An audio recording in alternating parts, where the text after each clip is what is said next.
لاہور کا جغرافیہ۔ احمد شاہ بخاری پطرس۔ ادب کے حوالے سے ظرافت یا مزاح نگاری سے مراد وہ دلچسپ، شگفتہ و رنگا رنگ تحریر ہے جس میں زندگی کی ناہمواریوں، روزمرہ واقعات و تجربات، گفتگو یا کرداروں کو منفرد نقطۂ نظر سے دیکھا اور انوکھے انداز میں پیش کیا جائے۔ ظرافت کی مختلف صورتیں ہیں، مثلاً الفاظ کی ظرافت، بیان کی ظرافت، خیال کی ظرافت، واقعاتی ظرافت اور پیروڈی یعنی تحریف و تضحیک۔ اس میں بھی الفاظ کے ہی رد و بدل سے مضحک صورتحال پیدا کی جاتی ہے۔ طنز و ظرافت کا آپس میں گہرا تعلق ہے۔ دونوں کا مقصد اصلاح احوال اور خامیوں کی نشاندہی ہوتا ہے، تاہم مزاح میں نفرت، تلخی اور حقارت کا شائبہ نہیں ہوتا۔ اسی لیے لکھنے والا خود کو نشانہ بناتا ہے تاکہ کسی کی دل آزاری نہ ہو۔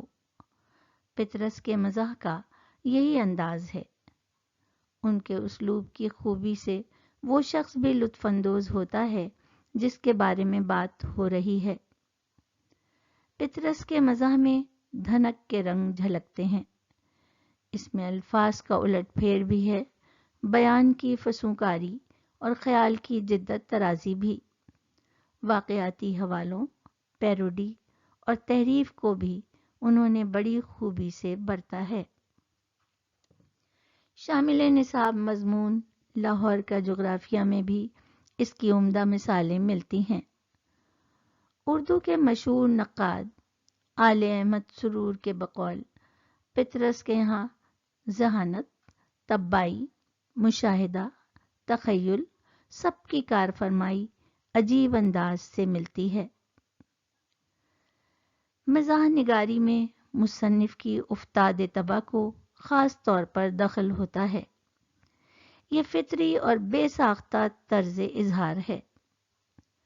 پطرس فطرتاً زندہ دل اور خوش طبع انسان تھے۔ ان کی زندگی کا بیشتر حصہ درس و تدریس میں بسر ہوا اور انہیں نوجوان نسل کے ذہن کو قریب سے دیکھنے اور سمجھنے کا موقع ملا۔ یہی وجہ ہے کہ ان کے موضوعات میں ایک تازگی، شگفتگی اور ہمیشگی ہے۔ ان کے موضوعات وقتی نہیں کہ زمانے کے ساتھ فرسودہ ہو جائیں، وہ ہر نئے ذہن اور اس کے تجربات کا عکس ہیں۔ ان کی کشش وقت کے ساتھ کم نہیں ہوتی۔ اپنے انشائیہ لاہور کا جغرافیہ میں انہوں نے لاہور شہر کے بڑھتے ہوئے مسائل کی طرف توجہ دلائی ہے۔ جغرافیہ کے مضمون کو ایک نئے انداز میں پیش کر کے انہوں نے اسے ایک تعلیمی اور فکری رنگ دے دیا ہے۔ محاورات و ضرب الامثال کا برجستہ استعمال پڑھنے والے کو مسکرانے پر مجبور کر دیتا ہے۔ مختصر مگر جامع الفاظ میں بزرگ یوں بیان کرتے ہیں کہ لاہور لاہور ہے۔ اگر اس پتے سے آپ کو لاہور نہیں مل سکتا تو آپ کی تعلیم ناقص اور آپ کی ذہانت فاتر ہے۔ پطرس کا اسلوب نگارش ایک حیران کن اختصار اور معنویت کا نمونہ ہے۔ اس میں طنز بھی ہے، اصلاحی مقصد بھی اور شگفتہ مزاح کا عنصر بھی۔ نظام سقے کے مسودات سے اتنا ضرور ثابت ہوا ہے کہ پانی پہنچانے کے لیے نل ضروری ہیں، چنانچہ کمیٹی نے کروڑوں روپے خرچ کر کے جا بجا نل لگوا دیے ہیں۔ فی الحال ان میں ہائیڈروجن اور آکسیجن بھری ہے۔ لاہور کی بے ہنگم طور پر بڑھتی ہوئی آبادی، شہری سہولیات کے فقدان اور میونسپل کمیٹی کی نااہلی پر پطرس بڑے لطیف انداز میں طنز کرتے ہیں۔ پینے کا پانی میسر نہیں، لیکن بارش کے پانی کو ہر گلی محلے میں مدتوں تک روکنے میں کمیٹی کو بڑی کامیابی حاصل ہوئی ہے۔ چنانچہ امید کی جاتی ہے کہ تھوڑے ہی عرصے میں ہر محلے کا اپنا ایک دریا ہوگا جس میں رفتہ رفتہ مچھلیاں پیدا ہوں گی۔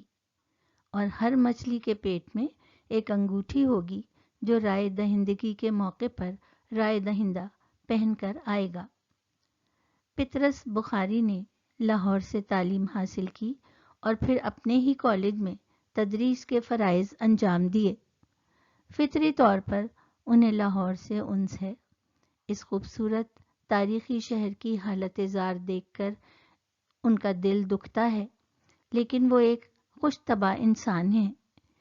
علم جغرافیہ کے حوالے سے وہ اپنے مشاہدے میں قاری کو اس طرح شامل کرتے ہیں کہ اصلاح کا پہلو خود بخود نمایاں ہوتا ہے۔ لاہور کی بے لگام وسعت کو وہ ایک عارضہ قرار دیتے ہیں۔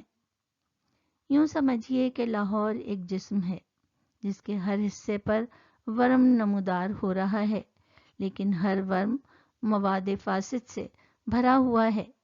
گویا یہ توسیع ایک عارضہ ہے جو اس کے جسم کو لاحق ہے۔ پطرس کا اسلوب مزاح معلمانہ ہے۔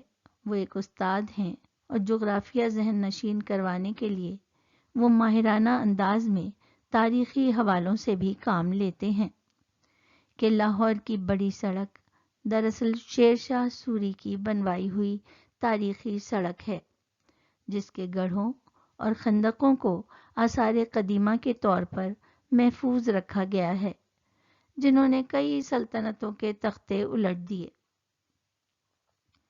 پطرس کو شکوہ ہے کہ لاہور میں قابل دید مقامات موجود نہیں، اور اس کی بڑی وجہ یہاں کی عمارتوں پر چسپاں کیے جانے والے اشتہارات ہیں۔ بلکہ اب تو حد ہو گئی ہے کہ پختہ سیاہی سے اشتہارات دیواروں پر نقش کر دیے جاتے ہیں، جنہوں نے شہر کا حلیہ بگاڑ دیا ہے۔ ان اشتہارات کا بیان بجائے خود مصنف کا دلچسپ مشاہدہ ہے۔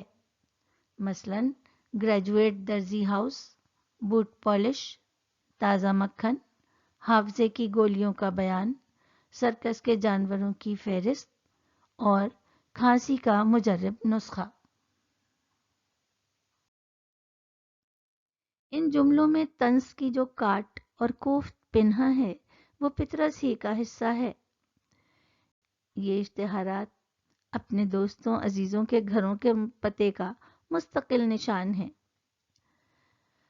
پطرس اپنے دلچسپ انداز میں لاہور کی دو صنعتوں یعنی انجمن سازی اور طلبہ کا بیان کرتے ہیں۔ شام کو بن ٹھن کر نکلنے والے جمالی طلبہ ہیں۔ ریسٹورنٹ میں دوستوں پر فیاضی سے خرچ کرنے والے جلالی طلبہ کا شجرہ نسب جلال الدین اکبر سے ملتا ہے۔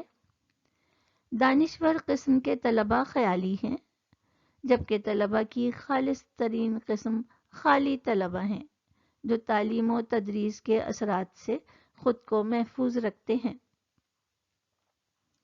پطرس انگریزی ادب کی باریکیوں سے واقف تھے۔ ان کی ظرافت میں مغربی اور مشرقی مزاحیہ ادب کی دلکشی اپنی جھلک دکھاتی ہے۔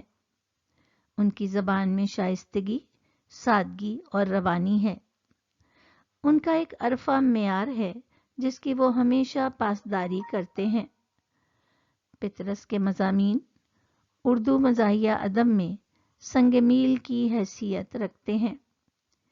یہ مجموعہ صرف 11 انشائیوں پر مشتمل ہے۔ مشہور نقاد آل احمد سرور فرماتے ہیں، ہمارے چوٹی کے مزاح نگاروں میں اتنا تھوڑا سرمایہ لے کر بقائے دوام کے دربار میں کم لوگ داخل ہوئے ہوں گے۔